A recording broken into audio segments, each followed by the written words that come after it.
एकै दिनमा उल्ट्याउन सकिँदो रहेछ भन्ने त उनीहरूले सिकाएछन् नि हामीलाई। एकै दिनमा उल्ट्याइदिन त सकिँदो रहेछ। अहिले हामी पार्टीहरू वामपन्थीहरूले मानौ एकछिनलाई एउटा निश्चित कार्यक्रम बनाइयो, साझा न्यूनतम कार्यक्रम, र हरेक पार्टीले आफ्नो गच्छे अनुसार र क्षमता अनुसार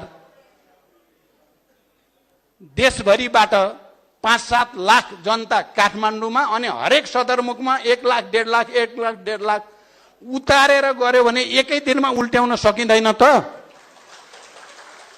उनीहरूले सिकाए नि एकै दिनमा हुँदो रहेछ नि त। धरती आकाश चाहिँ त फेरबदल हुन सक्दो रहेछ नि।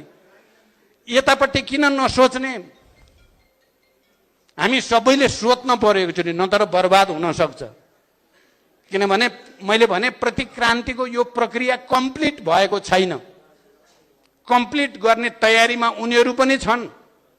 हामीले पहिले जस्तै अब फेरि सरकार बनाउने र गिराउने खेलतिर लाग्यौं भने अर्को प्रतिक्रान्ति क्रममा हामी सबै उठ्नै नसक्ने गरी थचारिन पनि सकिन्छ। त्यसकारण अहिले समय छ, यो नै समय हो हामीले